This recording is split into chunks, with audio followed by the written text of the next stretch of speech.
Organisation में 3 levels होते हैं मैनेजमेंट के। Top level, middle level, lower level. Top level में, टॉप मैनेजमेंट में सीनियर मोस्ट एग्जीक्यूटिव्स आते हैं, जैसे chairman, chief executive officer, chief operating officer, president, vice president. और फंक्शनल हेड्स जो मैनेजर होते हैं डिफरेंट फंक्शनल लेवल्स के, वो जैसे प्रोडक्शन मैनेजर, सेल्स मैनेजर। तो ये सभी लोग टॉप लेवल मैनेजमेंट में आते हैं।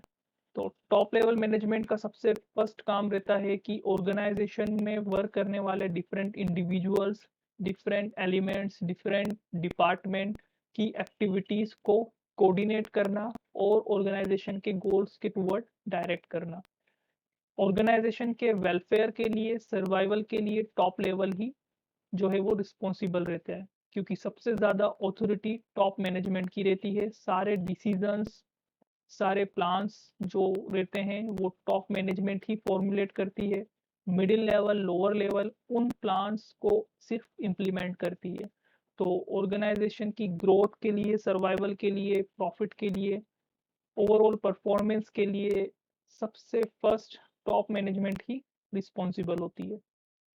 फिर टॉप लेवल मैनेजमेंट ऑर्गेनाइजेशन के प्लान्स बनाती है, ओवरऑल ऑब्जेक्टिव डिसाइड करती है, ऑर्गेनाइजेशन का पाथ डिसाइड करती है, ऑर्गेनाइजेशन का बिजनेस डिसाइड करती है कि किस टाइप का बिजनेस करना है उनको, नेक्स्ट ईयर्स में कहाँ ग्रो करना है, कहाँ बिजनेस करना है। ये सब वो बिजनेस इन्वायरमेंट को एनालाइज कर कर और उसका इम्पैक्ट जो उनकी ऑर्गेनाइजेशन पे पड़ने वाला है उसको एनालाइज करके करती है। तो ये टॉप मैनेजमेंट के एक्टिविटीज है। ये जो तीनों हमने पढ़े हैं ये तीनों टॉप मैनेजमेंट के फंक्शंस हैं। फिर ओवरऑल ऑर्गेनाइजेशनल गोल टॉप लेवल मैनेजमेंट सेटअप करती है। उस गोल को अचीव करने के लिए स्ट्रेटजीज, प्रोग्राम्स और मेथडोलॉजीज क्रिएट करना भी टॉप मैनेजमेंट का ही काम रहता है। टॉप लेवल मैनेजमेंट बिजनेस की सारी एक्टिविटीज के लिए रिस्पॉन्सिबल है। बिजनेस से अगर सोसाइटी को कुछ डैमेज होता है तो उसके लिए भी टॉप लेवल मैनेजमेंट ही रिस्पॉन्सिबल है।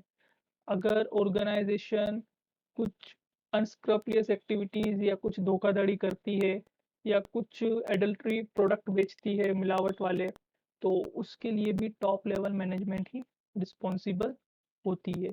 तो बिजनेस की सारी एक्टिविटीज के लिए, सारे एक्शंस के लिए जो गवर्नमेंट है, जो सोसाइटी है, वो टॉप लेवल मैनेजमेंट को ही उसके लिए रिस्पॉन्सिबल मानती है। मतलब मिडिल मैनेजमेंट में जो टॉप मैनेजर्स हैं उनके सबऑर्डिनेट रहते हैं और फर्स्ट लाइन मैनेजर्स के सुपीरियर रहते हैं। मतलब ये जो है टॉप मैनेजर्स और फर्स्ट लाइन मैनेजर्स के बीच में आते हैं, जैसे डिवीजन हेड, ऑपरेशंस मैनेजर और प्लांट सुपरिटेंडेंट। ये मिडिल लेवल मैनेजमेंट में आते हैं। इनका सबसे मेन टास्क होता है कि टॉप लेवल मैनेजमेंट ने जो प्लान्स, जो ऑब्जेक्टिव सेट किए हैं उन प्लान्स को कैरी आउट करना, उनका इम्प्लीमेंटेशन करना इनका मेन ऑब्जेक्टिव रहता है। उसको ऑर्गेनाइजेशन में लागू कैसे किया जाए, प्रैक्टिस में कैसे लाया जाए, ये मिडिल मैनेजमेंट का काम रहता है। तो इनकी रिस्पॉन्सिबिलिटी रहती है इम्प्लीमेंट करना और कंट्रोल करना प्लान्स और स्ट्रेटेजीज जो टॉप लेवल मैनेजमेंट ने डिसाइड करी है, टॉप लेवल मैनेजमेंट ने फॉर्मुलेट करी है, उनका इम्प्लीमेंटेशन। ये सभी एक्टिविटीज के लिए रिस्पॉन्सिबल रहते हैं जो फर्स्ट लाइन मैनेजर करते हैं। First line manager middle management के अंडर में वर्क करते हैं। जो फर्स्ट लाइन मैनेजर है उनके बॉस मिडिल मैनेजमेंट में वर्क करते हैं। तो मिडिल मैनेजमेंट पॉलिसीज को इंटरप्रेट करती है, समझती है जो टॉप लेवल मैनेजमेंट ने पॉलिसीज ऑर्गेनाइजेशन के लिए फॉर्म करी हैं, जो ऑर्गेनाइजेशन में उन्हें अप्लाई करना है, और उन पॉलिसीज को का इफेक्टिव इम्प्लीमेंटेशन मिडिल मैनेजमेंट करती है। ये इंश्योर करती है मिडिल मैनेजमेंट कि उनकी ऑर्गेनाइजेशन में, उनके डिवीजन में नेसेसरी पर्सनल हो, शॉर्टकमिंग नहीं हो पर्सनल्स की। पर्सनल्स का मतलब यहाँ पर वर्कर्स, एम्प्लॉयज हैं, इनफ एम्प्लॉयज हो, कोई भी जॉब वैकेंट ना हो, ये इंश्योर करना भी मिडिल मैनेजमेंट का काम होता है। फिर जो वर्कर्स, जो पर्सनल्स ऑर्गेनाइजेशन में वर्क कर रहे हैं, हर एक इंडिविजुअल को उसकी ड्यूटी, उसका वर्क, उसकी रिस्पॉन्सिबिलिटी बताना, असाइन करना भी मिडिल मैनेजमेंट का काम रहता है। फिर उन सभी से एक ग्रुप फॉर्म हो जाता है। जो भी पर्सनल्स ऑर्गेनाइजेशन में वर्क करते हैं, तो उन सभी को मिडिल मैनेजमेंट मोटिवेट करती है ऑर्गेनाइजेशन के ऑब्जेक्टिव अचीव करने के लिए। मिडिल मैनेजमेंट में डिफरेंट डिविजन्स रहते हैं, ऑपरेशनल मैनेजर्स रहते हैं। तो डिफरेंट डिपार्टमेंट जो क्रिएट होते हैं, उन सभी डिपार्टमेंट्स को कोऑर्डिनेट करना, कोऑपरेट करना और उनमें स्मूथ फंक्शनिंग हो, ऑर्गेनाइजेशन अच्छे से वर्क करे, यह भी मिडिल मैनेजमेंट की रिस्पॉन्सिबिलिटी होती है। लोअर लेवल पे आते हैं सुपरवाइजरी और ऑपरेशनल मैनेजमेंट के हेड, जो डायरेक्टली सुपरवाइज करते हैं वर्कर्स को, फोरमैन्स और सुपरवाइजर्स। ये ऑर्गेनाइजेशन के सबसे लो लेवल के मैनेजर्स कहलाते हैं, जैसे फोरमैन्स और सुपरवाइजर। इनकी ऑथोरिटी और रिस्पॉन्सिबिलिटी लिमिटेड होती है प्लान्स के अकॉर्डिंग। डिसीजंस लेने की पावर और जिस काम के लिए रिस्पॉन्सिबल है वो बहुत लिमिटेड रहती है, जितना वर्क इनको असाइन किया जाता है या जितना प्लान के अकॉर्डिंग होता है। वर्कर्स और जो एक्चुअल वर्क फोर्स है, उनसे face to face direct contract में जो है वो सिर्फ फोरमैन और सुपरवाइजर्स रहते हैं ऑर्गेनाइजेशन में। वही उन वर्कर्स को इंस्ट्रक्शन पास करते हैं जो मिडिल लेवल उन्हें डायरेक्ट करती है। और वर्कर्स से डायरेक्टली जो काम करवाना रहता है वो फोरमैन और सुपरवाइजर ही कराते हैं।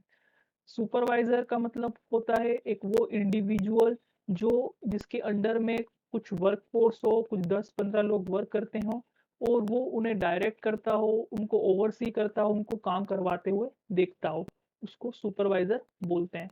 और यही वर्क जब फैक्ट्री में एक पर्टिकुलर इंडिविजुअल करता है तो उसको फोरमैन बोलते हैं। तो सुपरवाइजरी और ऑपरेशनल मैनेजमेंट में जो मैनेजर्स आते हैं वो लो लेवल के मैनेजर होते हैं, जिनको हम फर्स्ट लाइन मैनेजर भी बोलते हैं। तो ये लोग वर्कर्स से इंटरेक्ट करते हैं, बातचीत करते हैं, उनसे फेस टू फेस कांटेक्ट में रहते हैं और उनसे वर्क करवाते हैं।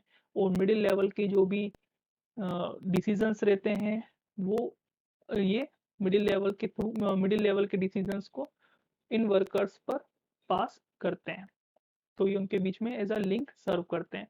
तो वर्क की क्वालिटी मेंटेन करना, वेस्टेज को मिनिमाइज करना और सेफ्टी स्टैंडर्ड को फॉलो करवाना फोरमैन और सुपरवाइजर्स का वर्क रहता है, क्योंकि यही वर्कर्स से एक्चुअल वर्किंग कंडीशन में काम करा रहे होते हैं। तो वर्कर्स इफिशिएंटली काम करें, क्वालिटी को मेंटेन करें और सेफ्टी इंश्योर करें, मतलब less prone to any accident हो। ये सारी रिस्पॉन्सिबिलिटी फोरमैन और सुपरवाइजर्स की रहती है। तो क्वालिटी ऑफ वर्कमैनशिप और quantity of output depend on hard work, discipline and loyalty of workers.